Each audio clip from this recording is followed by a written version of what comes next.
कहानी चांद के आंसू।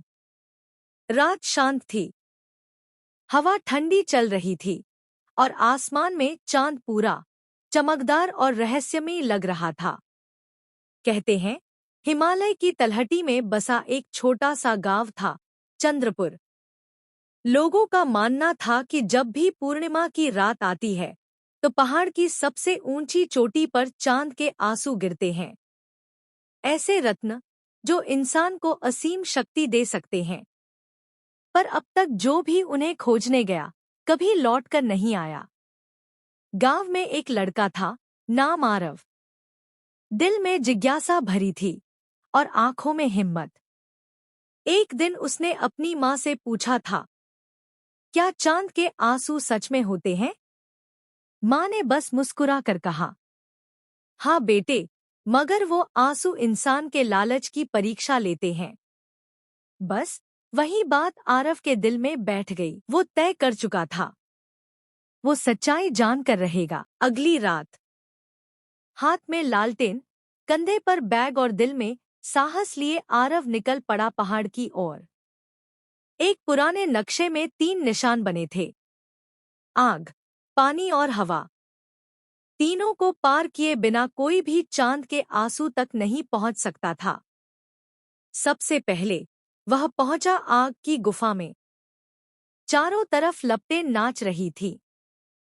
दीवार पर एक पंक्ति खुदी थी, जो दूसरों के लिए जले वही इस आग को पार करेगा। आरव ने अपनी लालटेन नीचे रखी और देखा, आग के बीच एक छोटा सा पत्थर पड़ा था। जब उसने उसे पिघलाया, अंदर एक पुराना खिलौना निकला। शायद किसी बच्चे की याद थी।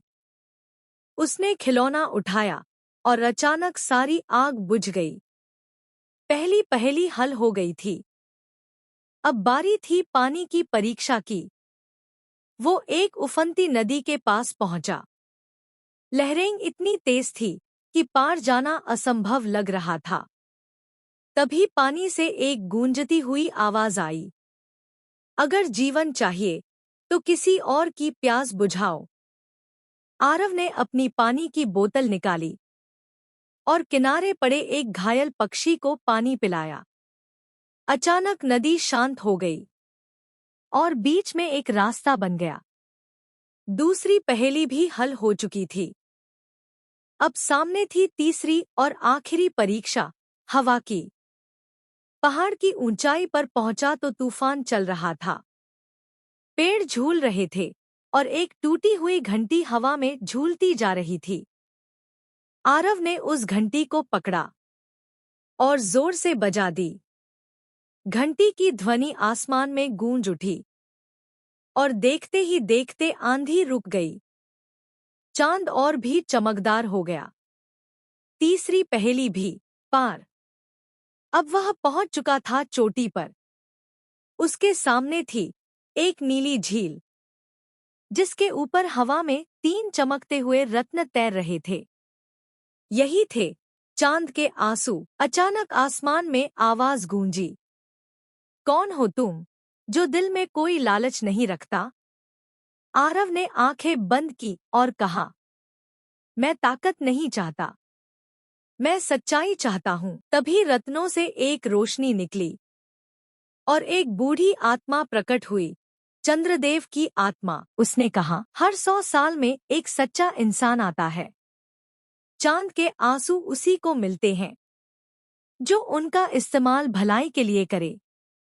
अगर तूने इनका प्रयोग स्वार्थ में किया तो ये पत्थर बन जाएंगे। आत्मा धीरे धीरे गायब हो गई और वो रत्न एक किरण बनकर आरव के हृदय में समा गए। जब आरव गांव लौटा, उसकी आंखों में हल्की नीली चमक थी। अब उसके स्पर्श से लोगों के घाव भरने लगे। गांव में झगड़े मिट गए और खेत हरे हो गए। लोग कहते हैं, चांद के आंसू अब किसी पत्थर में नहीं है, वो इंसान के दिल में है, दया, सत्य और नियत के रूप में।